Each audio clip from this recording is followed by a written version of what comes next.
그리고 주식을 언제 파느냐, 이런 사람들도 있어요. 나 외에는 누구도 알 수 없어요. 그거는 누구한테 물어볼 필요가 없는 거예요. 주식을 언제 파냐고요? 몰라요. 아무도. 본인만 알아요. 누구도 모르는 것이기 때문에 언제 팔아야 돼요? 하고 묻는 것 또한 있을 수 없는 것입니다.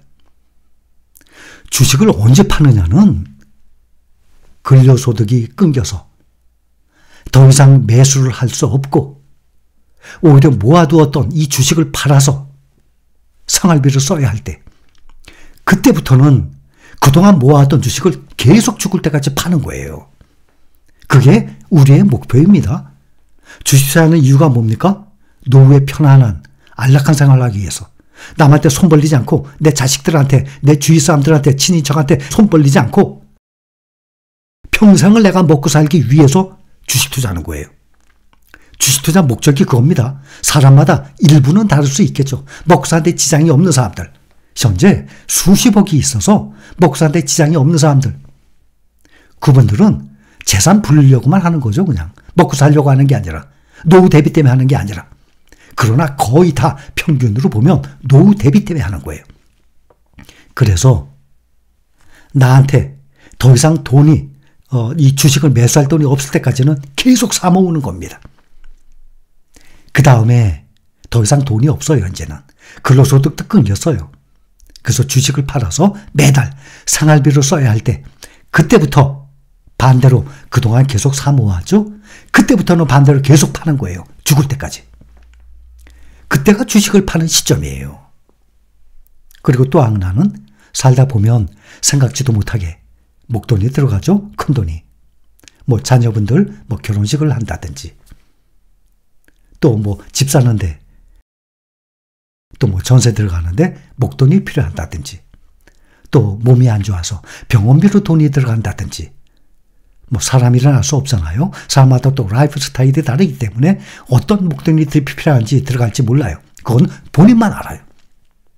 그래서 먹고 살기 위해서, 생활비를 쓰기 위해서, 그래서 매달 팔아야 돼. 그때가 팔아야 되는 거고, 또 살다 보면 목돈, 큰 돈이 필요할 때, 그때가 주식을 파는 시점입니다. 그렇기 때문에 주식을 파는 시점은 사람마다 다 다른 것입니다. 자, 다시 한번 정리해서 말씀드립니다. 제가 지금까지 말씀드린 거 처음 말씀드리는 거 아니에요. 3년 전 초에 계속 말씀을 드렸을 때부터 지금까지 똑같이 말씀을 드렸던 내용입니다. 여러분들이 근로소득이 끊길 때까지 계속 사 모으세요. 주가가 떨어졌어요? 떨어지면 더 싸게 살 수 있는 거예요. 대신 한 종목만 몰빵하거나 많은 비중을 두지 말고 골고루 분산 투자하세요. 두 가지입니다. 매달 꾸준히 주가에 관계없이 주가가 떨어지면 더 좋아요. 더 싸게 사는 거예요. 우리는 장기 투자자잖아요. 주가가 떨어지면 작년에도 작년 초부터 10월까지 겨우 10달이었어요. 지나고 보니까 겨우 10달밖에 안 돼. 근데 그 10달 동안에 얼마나 떨어졌습니까? 근데 그것을 못 견디는 사람들, 후회하는 사람들, 주식 투자를. 또 재수 없다고 생각하는 사람들, 운이 없다고 생각하는 사람들 참 많았습니다. 그런데 지금 지나고 난 다음에 생각하면 어때요? 정말 싸게 살 수 있는 좋은 기회 아니었습니까? 내가 주식 투자한 지 1년 만에 이런 하락장이 왔어. 그러니 내가 싸게 사 모을 수 있었지. 지나고 나니까 그때 말씀드렸던 것들이 다 맞는 것 아닙니까? 30년 이 투자 경험에 의해서 말씀을 드리는 거예요. 주가 하락 무서워할 이유 없어요. 더군다나 개별 종목이 아니에요. 우리는 시장 전체에 투자하는 ETF예요. 그래서 꾸준히 분산 투자만 해나가신다면 앞으로 몇 년 후가 되면 은행이자 아예 비교가 안 되죠. 지금 가장 오래된 타이거 미국 나스닥 100을 보더라도 10,000원에 시작한 2010년 10,000원에 시작한 종목이 지금 93,440원이네요. 1억을 투자했다고 이것이 9억 3,440만 원 된 거예요. 9배 이상이 늘어난 거예요. 이게 주식 투자예요. 그러니 3년 전 봄에 제가 투자를 시작했을 때가 미국 나스닥 100이 그때 팬데믹 때 4만 원까지 떨어지고 5만 원대 올라왔을 때부터 말씀을 드렸었어요. 지금 그때에 비해서 벌써 3년 조금 지났는데 2배 가까이 오른 것 아닙니까? 이렇게 주식 투자는 1년 후를, 몇 달, 1년 후를 보고 하는 것이 아니라 아무리 짧아도 5년이라고 말씀드렸죠. 근데 5년이 너무 오래야 못 기다리겠어. 그러면 3년이라고 말씀드린 것 아닙니까? 적어도 그 정도의 기간을 보고 투자를 한다 그러면 은행 이자와는 비교가 안 됩니다. 자, 다시 한번 말씀드려요. 레버리지에 투자하실 분들은 작년처럼 80%, 90% 원금이 거의 다 까먹었어요. 이래도 견딜 수 있어요? 그런 분들만 투자하세요. 분명히 말씀드립니다. 대신 많은 비중을 두지 마세요. 근데 올해 같은 경우 보니까 160%나 올랐어. 야, 내가 여기다 몰빵할 걸 레버리지에다가. 그래요? 80%, 90%까지 떨어져도 견딜 수 있으면 하세요. 또 시가총액 1등부터 5등까지 5개 종목에 분산 투자를 했더니 현재 11개월 동안에 평균 35%의 수익률이 나왔어. 그렇기 때문에 매달 분할로 정액 적립식 매달 꾸준히 매수하는 방법.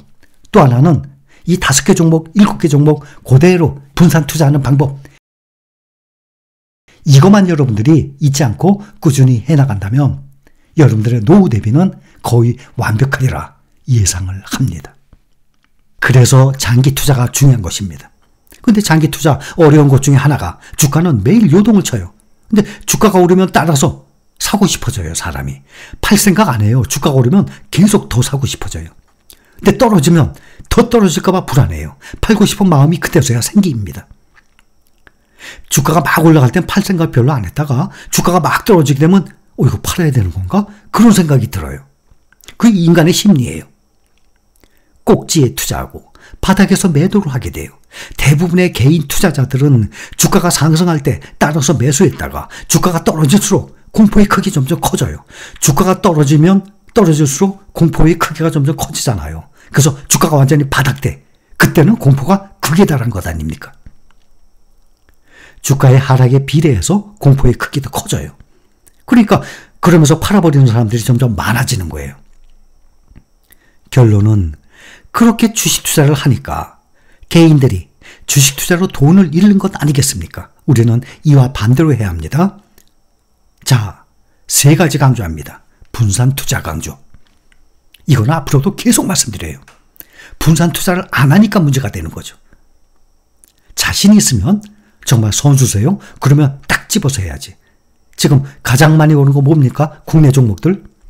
에코프로를 비롯해서 많이 올랐죠? 딱 집을 수 있는 실력이 있었어요. 또 미국 ETF 보면 코덱스 팡플러스나 미국 테크 탑10 이런 종목들 많이 올랐어요. 당연히 거기에 비중을 많이 둬야죠. 그러면 큰 돈 벌지.